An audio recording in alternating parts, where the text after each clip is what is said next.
Hello friends, welcome ವೃಂದಾವನ nursery. ನಮ್ಮ ನರ್ಸರಿಲಿರುವಂತಹ ಪ್ಲ್ಯಾಂಟ್ಗಳ ಕಲೆಕ್ಷನಲ್ಲಿ ನಾನಿವತ್ತು ಮೆಂಡರ್ plant ಬಗ್ಗೆ ಮಾಹಿತಿನ ಕೊಡ್ತೀನಿ. ರಿಪೋರ್ಟಿಂಗ್ ಕೂಡ ಯಾವ ರೀತಿ ಮಾಡ್ಕೊಳ್ಳೋದು ಅಂತಲೂ ಕೂಡ ನೀವು ನೋಡ್ಬೋದು. ಜೊತೆಗೆ ಮೆಂಡರ್ ಪ್ಲ್ಯಾಂಟನ್ನು ವೆಲ್ವೆಟ್ ಪ್ಲ್ಯಾಂಟ್ ಅಂತಲೂ ಕೂಡ ಕರೀತಾರೆ. ತುಂಬ ಕಲರ್ ಕಾಂಬಿನೇಷನ್ ಬರುತ್ತೆ ಇದರಲ್ಲಿ. ಸಿಂಗಲ್ ಕಲರ್ ಕಾಂಬಿನೇಷನ್ ಕೂಡ ತಗೊಳ್ಬೋದು, ಡಬಲ್ ಕಾಂಬಿನೇಷನ್ ಕೂಡ ಸಿಗುತ್ತೆ. ವೆರೈಟಿ ಕಲರ್ಗಳಲ್ಲಿ ಕಲರ್ಫುಲ್ಲಾಗಿ ಕಾಣ್ತಾ ಇರುತ್ತೆ ಅಂತಲೇ ಹೇಳ್ಬೋದು ಪ್ಲ್ಯಾಂಟು. ಅದರಲ್ಲೂ ತುಂಬ ಹೈಟ್ ಬೆಳೆಯೋದಿಲ್ಲ ಪ್ಲ್ಯಾಂಟು. ಇದು ಮಿನಿಯೇಚರ್ ಯಾವ ಥರ ಇರುತ್ತೆ ಪ್ಲ್ಯಾಂಟ್ಗಳು ಅದೇ ರೀತಿ ಕಾಣ್ತಾ ಇರುತ್ತೆ. ತುಂಬ ಹೈಟ್ ಅಂತೂ ಎಕ್ಸ್ಪೆಕ್ಟೇಷನ್ ಮಾಡೋಂಗೇ ಇಲ್ಲ ಪ್ಲ್ಯಾಂಟಲ್ಲಿ. ನಾವು ತುಂಬ ಕಲರ್ಫುಲ್ಲಾಗಂತೂ ಗಾರ್ಡನ್ನ ಡೆಕೋರೇಟ್ ಮಾಡುತ್ತೆ ಅಂತಲೇ ಹೇಳ್ಬೋದು. ಸೇಮ್ ಬಟರ್ಫ್ಲೈ ಥರನೇ ಫೀಲ್ ಆಗ್ತಾ ಇರುತ್ತೆ. ಯಾಕೆ ಅಂದರೆ ಫ್ಲವರ್ಗಳು ಕೂಡ ಸೇಮ್ ಬಟರ್ಫ್ಲೈ ಥರನೇ ಅನ್ನಿಸ್ತಾ ಇರುತ್ತೆ. ಕಟ್ಟಿಂಗು ಕೂಡ ಅಷ್ಟು ತುಂಬ ಚೆನ್ನಾಗಿಯೇ ಬಂದಿರುತ್ತೆ. ಫಿನಿಶಿಂಗ್ ಫ್ಲವರಿಂದ ಹೇಳ್ಬೇಕಂದ್ರೆ ಡಬಲ್ ಪೆಟಲ್ ಫ್ಲವರು ಕೂಡ ಸಿಗುತ್ತೆ, ಸಿಂಗಲ್ ಪೆಟಲ್ ಇರುವಂತಹ ಫ್ಲವರು ಕೂಡ ಸಿಗುತ್ತೆ. ಕಲರ್ ಕಾಂಬಿನೇಷನು ಅಷ್ಟೇ ಪೇಂಟ್ ಮಾಡಿರೋ ಥರ ಇರುತ್ತೆ ಫ್ಲವರ್ ಮೇಲೆ. ಲೀಫ್ ಎಲ್ಲ ಸೇಮ್ ಕಲರ್ ಇರುತ್ತೆ. ಯಾವುದೇ ಕಲರ್ ಫ್ಲವರ್ ಇರುವಂತಹ ಪ್ಲ್ಯಾಂಟನ್ನು ತೊಗೊಂಡ್ರೆ ಮೆಂಡರ್ ಪ್ಲ್ಯಾಂಟಲ್ಲಿ ಲೀಫ್ ಎಲ್ಲ ಸೇಮ್ ಇರುತ್ತೆ. ಆದರೆ ಫ್ಲವರಿನ ಕಲರ್ ಕಾಂಬಿನೇಷನ್ಗಳು ಒಂದಕ್ಕಿಂತ ಒಂದು ಡಿಫ್ರೆಂಟಾಗಿರುತ್ತೆ.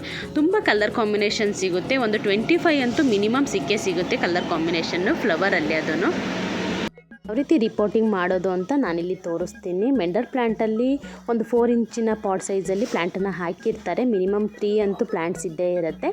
ಈಗ ಸಪ್ರೇಟ್ ಮಾಡ್ಕೊಳ್ಬೋದು. 3 ಗಿಡನೂ ಒಂದೇ ಪಾಟಲ್ಲಿ ಮೇಂಟೈನ್ ಮಾಡೋದು ತುಂಬಾ ಕಷ್ಟ. ಯಾಕೆ ಅಂದರೆ 4 ಇಂಚಿನ ಪಾಟಲ್ಲಿ ಇರೋದ್ರಿಂದ ಪ್ಲ್ಯಾಂಟು ತುಂಬ ಬುಷಿಯಾಗಿ ಅದಕ್ಕೆ ಬರೋಕ್ಕೆ ಸ್ಪೇಸು ಕೂಡ ಸಾಲ್ತಾ ಇರೋದಿಲ್ಲ. ಹಾಗಾಗಿ ಡಿವೈಡ್ ಮಾಡ್ಕೊಳ್ಬೇಕಾಗುತ್ತೆ. ಸಪ್ರೇಟಾಗಿ ಹಾಕೊಳ್ಳೋದ್ರಿಂದ ಗಿಡನೂ ಕೂಡ ಒಂದು ಗಿಡ ಹಾಳಾದರೆ ನೀವು ಇನ್ನೊಂದು ಗಿಡನ ಇಟ್ಕೊಂಡಿರೋದ್ರಿಂದ ಗಿಡದ ಕಲೆಕ್ಷನ್ ಕೂಡ ನಿಮ್ಮ ಹತ್ರ ಮಿಸ್ ಆಗೋದಿಲ್ಲ.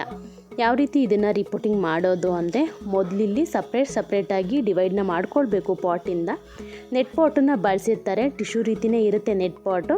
ಅದನ್ನು ರಿಮೂವ್ ಮಾಡಿನೇ ರಿಪೋರ್ಟ್ನ ಮಾಡ್ಕೊಳ್ಳೋದ್ರಿಂದ ಗಿಡದ ಬೇರ್ಗಳು ಮಣ್ಣಿಗೆ ಬೇಗ ಕನೆಕ್ಟ್ ಆಗ್ತಾ ಹೋಗುತ್ತೆ.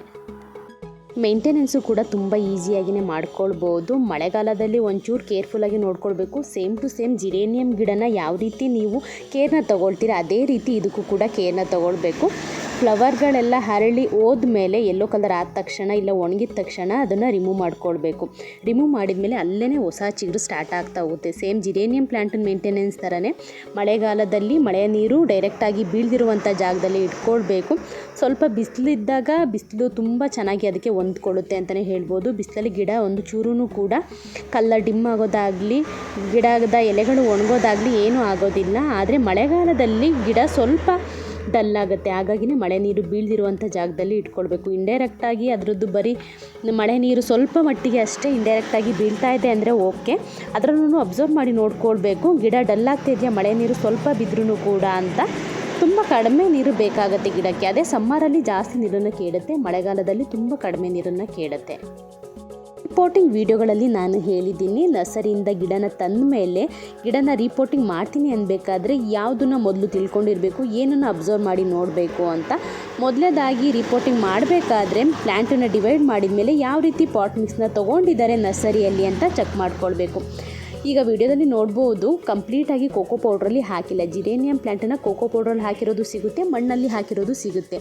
ಆದರೆ ವೆಲ್ವೆಟ್ ಪ್ಲ್ಯಾಂಟಲ್ಲಿ ಮಣ್ಣು, ಕೋಕೋಪಿಟ್ಟು, ಪರ್ಲೈಟು 3 ಮಿಕ್ಸ್ ಮಾಡಿನೇ ರಿಪೋರ್ಟ್ನ ಮಾಡಿದ್ದಾರೆ. ಅದ್ರ ಜೊತೆಗೆ ಮಣ್ಣಿನ ಅವಶ್ಯಕತೆ ಪ್ಲ್ಯಾಂಟಿಗೆ ತುಂಬಾ ಇದೆ ಅಂತ ಗೊತ್ತಾಗ್ತಾಯಿದೆ. ಯಾಕೆ ಅಂದರೆ ಕಂಪ್ಲೀಟಾಗಿ ಕೋಕೋ ಪೌಡ್ರಲ್ಲಿ ಪ್ಲ್ಯಾಂಟನ್ನು ಹಾಕಿಲ್ಲ, ಮಣ್ಣನ್ನು ಕೂಡ ಬಳಸಿ ಪರ್ಲೈಟನ್ನು ಕೂಡ ಬಳಸಿ ರಿಪೋರ್ಟ್ನ ಮಾಡಿದ್ದಾರೆ. ಹಾಗಾಗಿ ಪ್ಲ್ಯಾಂಟಿಗೆ ಮಣ್ಣಿನ ಅವಶ್ಯಕತೆ ತುಂಬಾ ಇದೆ ಅಂತ ನಾವು ತಿಳ್ಕೊಬೇಕು. ಅದ್ರ ಜೊತೆಗೆ ಬೇರ್ಗಳು ಕೂಡ ಅಬ್ಸರ್ವ್ ಮಾಡಬೇಕು. ಬೇರ್ಗಳು ತುಂಬ ಚಿಕ್ಕದಾಗಿದೆ. ಯಾವ ರೀತಿ ಅಂದರೆ ಕ್ಯಾಕ್ಟಸ್ಗಳ ಬೇರ್ಗಿಂತ ಸ್ವಲ್ಪ ಅಷ್ಟೇ ಉದ್ದ ಇದೆ ಅನ್ಬೋದು. ತುಂಬ ಚಿಕ್ಕದಾಗಿರುವಂತಹ ಬೇರನ್ನು ಹೊಂದಿದೆ ಮೆಂಡರ್ ಪ್ಲ್ಯಾಂಟ್. ಯಾಕೆ ಬೇರ್ಗಳು ಚಿಕ್ಕದಿದೆ ಅಂದರೆ ಗಿಡನೂ ಕೂಡ ತುಂಬ ಚಿಕ್ಕದಾಗಿದೆ, ಹೈಟು ಕೂಡ ಹೋಗೋದಿಲ್ಲ ಅಂತ ಹೇಳಿದೆ. ಮಿನಿಯೇಚರ್ ಆಗಿರುತ್ತೆ ಮೆಂಡರ್ ಪ್ಲ್ಯಾಂಟು. ಹಾಗಾಗಿನೇ ಬೇರ್ಗಳು ಕೂಡ ತುಂಬ ಚಿಕ್ಕದಾಗಿರುತ್ತೆ. ಹಾಗಾಗಿನೇ ಮಣ್ಣು, ಕೋಕೋಪಿಟ್ಟು, ಪರ್ಲೈಟು 3 ಕೂಡ ಮಿಕ್ಸ್ ಮಾಡಿನೇ ರಿಪೋರ್ಟ್ನ ಮಾಡ್ಕೊಳ್ಬೇಕು. 1 ವರ್ಷದಲ್ಲಿ 2 ಸಲನಾದರೂ ರಿಪೋರ್ಟಿಂಗ್ಗೆ ಬರುತ್ತೆ ಮೆಂಡರ್ ಪ್ಲ್ಯಾಂಟ್. ಮಿನಿಮಮ್ 2 ಸಲ ರಿಪೋರ್ಟಿಂಗ್ ಮಾಡ್ಕೊಡೋದ್ರಿಂದ ಪ್ಲ್ಯಾಂಟು ಕೂಡ ಹಾಳಾಗೋದಿಲ್ಲ. ಮಳೆಗಾಲದಲ್ಲಿ ಒಂದು ರೀತಿ ರಿಪೋರ್ಟಿಂಗ್ ಮಾಡಿದ್ರೆ ಬೇಸಿಗೆಗಾಲದಲ್ಲೇ ಒಂದು ರೀತಿ ರಿಪೋರ್ಟಿಂಗ್ ಮಾಡ್ಕೊಳ್ಬೇಕು. ಸಮ್ಮರಲ್ಲಿ ಯಾವ ರೀತಿ ಅಂದರೆ ಕೋಕೋಪಿಟ್, ಪರ್ಲೈಟ್ ಮತ್ತು ಮಣ್ಣನ್ನು ಮಿಕ್ಸ್ ಮಾಡಿ ರಿಪೋರ್ಟಿಂಗ್ನ ಮಾಡಿಕೊಂಡ್ರೆ ರೈನಿ ಸೀಸನ್ನಲ್ಲಿ ಕಂಪ್ಲೀಟಾಗಿ ಮಣ್ಣಿಗೆ ಹಾಕ್ಕೊಳ್ಬೇಕು. ಕೋಕೋಪಿಟ್ಟನ್ನು ಯೂಸ್ ಮಾಡೋದ್ರಿಂದ ಏನಾಗುತ್ತೆ, ನೀರಿನ ಕಂಟೆಂಟು ಪಾಟಲ್ಲಿ ತುಂಬ ಕಲೆಕ್ಟ್ ಆಗೋದ್ರಿಂದ ಏನಾಗುತ್ತೆ, ಗಿಡ ಕೊಳಿತಾ ಬರುತ್ತೆ. ಹಾಗಾಗಿನೇ ಕಂಪ್ಲೀಟಾಗಿ ನಾನಿಲ್ಲಿ ಮಣ್ಣನ್ನು ತಗೊಳ್ತಾ ಇದ್ದೀನಿ. ಸಮ್ಮರಲ್ಲಿ ರಿಪೋರ್ಟಿಂಗ್ ಮಾಡ್ಕೊಳ್ಳೋರು ಕೋಕೋಪಿಟ್ ಮತ್ತು ಪರ್ಲೈಟ್ ಮತ್ತು ಮಣ್ಣನ್ನು ಮಿಕ್ಸ್ ಮಾಡಿ ಹಾಕ್ಕೊಳ್ಬೋದು. ಮೆಂಡರ್ ಪ್ಲ್ಯಾಂಟು ರೀಪೋರ್ಟಿಂಗ್ ಆದ ತಕ್ಷಣವೇ ಕ್ವಿಕ್ಕಾಗಿಯೇ ಅದು ತುಂಬ ಚೆನ್ನಾಗಿ ಗ್ರೋತ್ ಆಗೋಕ್ಕೆ ಸ್ಟಾರ್ಟ್ ಆಗುತ್ತೆ. ಅದೇ ಮಿನಿಯೇಚರ್ ಆಗಿರೋದ್ರಿಂದ ಮೆಂಡರ್ ಪ್ಲ್ಯಾಂಟು ಬೇಗ ಗ್ರೋತ್ ಆಗೋಕ್ಕೆ ಸ್ಟಾರ್ಟ್ ಆಗುತ್ತೆ. ತುಂಬ ಹೈಟ್ ಇರುವಂಥ ಗಿಡಗಳು ಇಲ್ಲ ಮದರ್ ಪ್ಲ್ಯಾಂಟ್ಗಳನ್ನ ರೀಪೋರ್ಟಿಂಗ್ ಮಾಡಿದಾಗ ಈ ರೀತಿ ಆಗೋದಿಲ್ಲ. ಸ್ವಲ್ಪ ಟೈಮನ್ನು ತೊಗೊಳುತ್ತೆ, ಒಂದು 10 ಡೇಸಿಂದ 15 ಡೇಸ್ ಆದರೂ ತೊಗೊಳುತ್ತೆ. ರೀಪೋರ್ಟಿಂಗ್ ಆದಮೇಲೆ ಅದು ಮತ್ತೆ ಗ್ರೋತಿಂಗ್ ಸ್ಟಾರ್ಟ್ ಆಗೋಕ್ಕೆ ಸ್ವಲ್ಪ ಟೈಮ್ ತೊಗೊಳುತ್ತೆ. ಆದರೆ ಮಿನಿಯೇಚರ್ ಆಗಿರುವಂತಹ ಮೆಂಡರ್ ಪ್ಲ್ಯಾಂಟು ತುಂಬ ಬೇಗನೆ ಗ್ರೋತ್ನ ಸ್ಟಾರ್ಟ್ ಮಾಡುತ್ತೆ. ಹಾಗಾಗಿನೇ ನಿಮಗೆ ರೀಪೋರ್ಟಿಂಗ್ ಮಾಡಿದಾಗ ಆಗಿರ್ಬೋದು, ರೀಪೋರ್ಟಿಂಗ್ಗಿಂತ ಮುಂಚೆನೇ ಆಗಿರ್ಬೋದು, ಯಾವುದೇ ರೀತಿಯ ವ್ಯತ್ಯಾಸಗಳು ಕಾಣಿಸಲ್ಲ. ಮೊದಲು ನರ್ಸರಿಯಿಂದ ತಂದಾಗ ಯಾವ ರೀತಿ ಇರುತ್ತೆ ಪ್ಲ್ಯಾಂಟು, ಅದೇ ರೀತಿಯೇ ಕಾಣ್ತಾ ಇರುತ್ತೆ ರೀಪೋರ್ಟಿಂಗ್ ಆದಮೇಲೂ ಕೂಡ. ಪ್ಲ್ಯಾಂಟು ಇಂಡೋರ್ ಪ್ಲ್ಯಾಂಟ್ ಆಗಿರೋದಿಲ್ಲ, ಔಟ್ಡೋರ್ ಪ್ಲ್ಯಾಂಟ್ ಆಗಿರೋದ್ರಿಂದ ಮಳೆಯ ನೀರು ಬೀಳ್ದಿರೋವಂಥ ಜಾಗದಲ್ಲಿ ಇಡಬೇಕು ರೈನಿ ಸೀಸನ್ನಲ್ಲಿ. ಆದರೆ ಸಮ್ಮರಲ್ಲಿ ತುಂಬ ಬಿಸಿಲಿರೋ ಕಡೆ ಇಟ್ಟರೂ ಕೂಡ ಪ್ಲ್ಯಾಂಟು ಹಾಳಾಗೋದಿಲ್ಲ. ಹಾಗಾಗಿನೇ ಸೆಮಿ ಶೇಡು ಮೆಂಡರ್ ಪ್ಲ್ಯಾಂಟಿಗೆ ತುಂಬಾ ಆಗಿಬರುತ್ತೆ. ಆದಷ್ಟು ಮೆಂಡರ್ ಪ್ಲ್ಯಾಂಟನ್ನು ರೈನಿ ಸೀಸನ್ನಲ್ಲಿ ಸೆಮಿ ಶೇಡಲ್ಲಿ ಇಟ್ಕೊಳ್ಳೋದು ತುಂಬ ಒಳ್ಳೆಯದು, ಗಿಡನ ಕಳ್ಕೊಳ್ಳೋದಿಲ್ಲ. ಸಮ್ಮರಲ್ಲಿ ಇಟ್ಕೊಳ್ತೀನಿ ಪ್ಲ್ಯಾಂಟನ್ನು ರೀಪೋರ್ಟ್ ಮಾಡಿ ಅನ್ನೋದಾದರೆ 1 ವೀಕು ಒಂದು ಸೆಮಿ ಶೇಡಲ್ಲಿ ಇಟ್ಟು ಅನಂತರ ಬಿಸಿಲಿಗೆ ಡೈರೆಕ್ಟಾಗಿಯೇ ಪ್ಲ್ಯಾಂಟನ್ನು ಇಟ್ಕೊಳ್ಬೋದು. ಫ್ಲವರಿಂಗ್ ಪ್ಲ್ಯಾಂಟ್ಗಳಲ್ಲಿ ತುಂಬ ಯೂನಿಕ್ಕಾಗಿ ಕಾಣುವಂತಹ ಪ್ಲ್ಯಾಂಟ್ಗಳಲ್ಲಿ ಆರ್ಕಿಡ್ ಒಂದು ಬಿಟ್ಟರೆ, ಅದು ಬಿಟ್ಟರೆ ಮೆಂಡರ್ ಪ್ಲ್ಯಾಂಟಿನೇ ತುಂಬ ಯೂನಿಕ್ಕಾಗಿ ಮತ್ತು ತುಂಬ ಅಟ್ರಾಕ್ಟಿವ್ ಆಗಿ ಕಾಣುವಂತಹ ಪ್ಲ್ಯಾಂಟ್ ಅಂತ ಹೇಳ್ಬೋದು. ತುಂಬ ಕ್ವಿಕ್ಕಾಗಿಯೂ ಕೂಡ ರೀಪೋರ್ಟ್ನ ಮಾಡ್ಕೊಳ್ಬೋದು, ತುಂಬ ಈಸಿಯಾಗಿಯೂ ಕೂಡ ಮೇಂಟೆನೆನ್ಸ್ನ ಮಾಡ್ಬೋದು. ಯಾವ ಸೀಸನ್ನಲ್ಲಿ ಯಾವ ಕಡೆ ಇಟ್ಕೊಳ್ಬೇಕು ಅನ್ನೋದನ್ನು ಒಂದು ತಿಳ್ಕೊಂಬಿಟ್ರೆ ಮೆಂಡರ್ ಪ್ಲ್ಯಾಂಟು ಪರ್ಮನೆಂಟ್ ಪ್ಲ್ಯಾಂಟ್ ಅಂತಲೇ ಹೇಳ್ಬೋದು. ಸೀಸನ್ ವೈಸ್ ಫ್ಲವರ್ ಆಗಿರ್ಬೋದು, ಸೀಸನ್ ಪ್ಲ್ಯಾಂಟ್ ಅಂತ ಅಲ್ಲ. ಯಾವ ರೀತಿ ಜಿರೇನಿಯಂ ಪ್ಲ್ಯಾಂಟು ವರ್ಷ ಪೂರ್ತಿ ನಾವು ಯಾವ ರೀತಿ ಕೇರ್ನ ತೊಗೊಳ್ತೀವಿ ಅದ್ರ ಮೇಲೆ ಡಿಪೆಂಡ್ ಆಗಿರುತ್ತೆ. ಅದೇ ರೀತಿ ಮೆಂಡರ್ ಪ್ಲ್ಯಾಂಟು ಕೂಡ ಸೇಮ್ ಆಗುತ್ತೆ. ವರ್ಷಕ್ಕೆ 2 ಸಲ ರಿಪೋರ್ಟಿಂಗ್ನ ಮಾಡ್ಕೊಳ್ಳೋದ್ರಿಂದ ಯಾವಾಗಲೂ ಗಿಡದಲ್ಲಿ ತುಂಬ ಹೂಗಳನ್ನು ನೋಡ್ಬೋದು. ಅದ್ರ ಜೊತೆಗೆ ಸೇಮ್ ಮೇಂಟೆನೆನ್ಸು ಜಿರೇನಿಯಂ ಪ್ಲ್ಯಾಂಟನ್ನು ಯಾವ ರೀತಿ ಮಾಡ್ತೀವಿ ಅದೇ ರೀತಿ ಮೇಂಟೆನೆನ್ಸ್ನ ಮಾಡೋದ್ರಿಂದ ಒಂದು ಗಿಡನೂ ಕೂಡ ಹಾಳಾಗೋದಿಲ್ಲ. ಯಾವ ರೀತಿ ಅಂತ ಮೊದಲೇ ಹೇಳಿದೆ, ಒಂದು ಹೂಗಳು ಅರಳಿ ಹೋದ್ಮೇಲೆ ಅದನ್ನು ಕಟ್ ಮಾಡಿ ತೆಗಿಬೇಕು, ಹೊಸ ಚಿಗುರುಗಳು ಗ್ರೋತ್ ಆಗ್ತಾ ಹೋಗುತ್ತೆ. ನೆಕ್ಸ್ಟು ಮಳೆಗಾಲದಲ್ಲಿ ಕೋಕೋ ಪೌಡ್ರನ್ನ ಬಳಸ್ದಲೇ ಬರೀ ಮಣ್ಣಿಂದ ರಿಪೋರ್ಟಿಂಗ್ನ ಮಾಡ್ಕೊಳ್ಬೇಕು. ತುಂಬ ಬಿಸಿಲಿದೆ ಅನ್ನೋ ಟೈಮಲ್ಲಿ ಮಾತ್ರ ಕೋಕೋಪಿಟ್ ಮತ್ತು ಪರ್ಲೈಟು ಮಣ್ಣನ್ನು ಬಳಸಿ ರಿಪೋರ್ಟಿಂಗ್ನ ಮಾಡ್ಕೊಳ್ಬೇಕು. ಈ ಸೀಸನಲ್ಲಿ ಮಳೆ ನೀರು ಡೈರೆಕ್ಟಾಗಿ ಬೀಳ್ದಿರುವಂಥ ಜಾಗದಲ್ಲಿ ಇಟ್ಕೊಳ್ಬೇಕು. ಸಮ್ಮರಲ್ಲಿ ಬಿಸಿಲಿಗೆ ಇಟ್ಕೊಳ್ಬೋದು ಗಿಡನ. ಆದಷ್ಟು ಸಮ್ಮರಲ್ಲಿ ನೀರನ್ನು ಜಾಸ್ತಿ ಹಾಕ್ಕೊಳ್ಬೇಕು, ಮಳೆಗಾಲದಲ್ಲಿ ನೀರನ್ನು ಕಡಿಮೆ ಹಾಕ್ಕೊಳ್ಬೇಕು.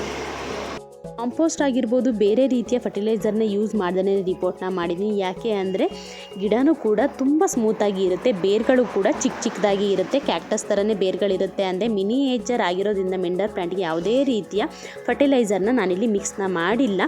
ಗಿಡ ರಿಪೋರ್ಟಿಂಗ್ ಆದಮೇಲೆ ಗ್ರೋತು ಕೂಡ ಚೆನ್ನಾಗಿ ಆದಮೇಲೆ 19 ಹಾಕ್ಕೊಳ್ಬೋದು. ಮಂತಲ್ಲಿ 1 ಸಲ 2 ಕಾಳನ್ನು ಹಾಕ್ಕೊಳ್ಬೇಕು ಅಷ್ಟೇ. ಫ್ಲವರ್ ಬಿಡುವಂತಹ ಪ್ಲ್ಯಾಂಟ್ಗಳಿಗೆ ಎಲ್ಲ ರೀತಿಯ ಫರ್ಟಿಲೈಸರು ಆಗೋದಿಲ್ಲ. ಹಾಗಾಗಿನೇ 19 2 ಕಾಳನ್ನು ಹಾಕ್ಕೊಂಡ್ರೆ ಸಾಕು. ಮಂತಲ್ಲಿ 1 ದಿನ ಹಾಕಬೇಕು. ಯಾವ ಲಿಕ್ವಿಡ್ನ ಸ್ಪ್ರೇ ಮಾಡಬೇಕು ಅಂದರೆ ಬವಸ್ಟಿನ್ನ ಸ್ಪ್ರೇ ಮಾಡಿದರೆ ಸಾಕು. ಅದರಲ್ಲೂ ಯಾವುದೇ ರೀತಿಯ ಫಂಗಸ್ ಆಗಿರ್ಬೋದು, ಮಿಲಿಬಗ್ಸ್ ಆಗಿರ್ಬೋದು ಯಾವುದೂ ಕೂಡ ಆಗೋದಿಲ್ಲ ಪ್ಲ್ಯಾಂಟಿಗೆ. ಆದಷ್ಟು ಕಡಿಮೆನೇ. ಯಾವುದಾದ್ರೂ ಮಿಕ್ಸ್ ಮ್ಯಾಚ್ ಆಗಿ ಪ್ಲ್ಯಾಂಟನ್ನು ಇಟ್ಕೊಂಡಿದ್ದೀನಿ, ನನ್ನ ಗಾರ್ಡನಲ್ಲಿ ಎಲ್ಲ ವೆರೈಟಿ ಪ್ಲ್ಯಾಂಟ್ಗಳಿದೆ ಅನ್ನೋದಾದರೆ ಅದರಲ್ಲಿ ಇರುವಂತಹ ಫಂಗಸ್ಸು ಇದಕ್ಕೆ ಟೆಚ್ಚಾಗಿ ಗಿಡ ಹಾಳಾಗುತ್ತೆ ಅನ್ನೋದು ಬಿಟ್ಟರೆ, ಈಗ ಮನಿ ಪ್ಲ್ಯಾಂಟಲ್ಲಿ ಅದರಲ್ಲೇ ಗ್ರೋತ್ ಆಗಿಬಿಡುತ್ತೆ ಮಿಲಿಬಗ್ಸು. ಆ ರೀತಿ ಆಗೋದಿಲ್ಲ. ಪ್ಲ್ಯಾಂಟಿಗೆ ಯಾವುದೇ ರೀತಿಯ ಫಂಗಸ್ ಆಗಿರ್ಬೋದು, ಮಿಲಿಬಗ್ಸ್ ಆಗಿರ್ಬೋದು ಉತ್ಪತ್ತಿ ಆಗೋದಿಲ್ಲ ಪ್ಲ್ಯಾಂಟಲ್ಲಿ. ಎಕ್ಸ್ಟ್ರಾ ಯಾವುದಾದ್ರು ಪ್ಲ್ಯಾಂಟನ್ನು ಮಿಕ್ಸ್ ಮ್ಯಾಚ್ ಆಗಿ ಇಡೋದ್ರಿಂದ ಅದರಲ್ಲಿ ಇರುವಂತಹ ಫಂಗಸ್ಸು ಇದಕ್ಕೆ ಆಗ್ಬೋದು ಅನ್ನೋದು ಬಿಟ್ಟರೆ ತುಂಬ ನ್ಯಾಚುರಲ್ಲಾಗಿ ತುಂಬ ಚೆನ್ನಾಗಿ ಪ್ಲ್ಯಾಂಟು ಗ್ರೋತಿಂಗು ಕೂಡ ಆಗುತ್ತೆ. ಅದೇ ರೀತಿ ವರ್ಷ ಪೂರ್ತಿ ಹೂವನ್ನ ನೋಡ್ಬೋದು ಮೆಂಡರ್ ಪ್ಲ್ಯಾಂಟಲ್ಲಿ. ಇವತ್ತಿನ ವಿಡಿಯೋದಲ್ಲಿ ಮೆಂಡರ್ ಪ್ಲ್ಯಾಂಟ್ ಬಗ್ಗೆ ನನಗೆಷ್ಟು ಮಾಹಿತಿ ಗೊತ್ತಿದೆ ಅದನ್ನು ತಿಳಿಸ್ಕೊಟ್ಟಿದ್ದೀನಿ. ವಿಡಿಯೋ ನಿಮಗೆ ಇಷ್ಟ ಆದರೆ ಲೈಕ್ ಮಾಡಿ, ಶೇರ್ ಮಾಡಿ, ಕಮೆಂಟ್ ಮಾಡಿ, ಜೊತೆಗೆ ಸಬ್ಸ್ಕ್ರೈಬ್ ಆಗೋದನ್ನ ಮರಿಬೇಡಿ. ವಿಡಿಯೋನ ಇಲ್ಲಿಗೆ ಎಂಡ್ ಮಾಡ್ತಾ ಇದ್ದೀನಿ. Thank you for watching.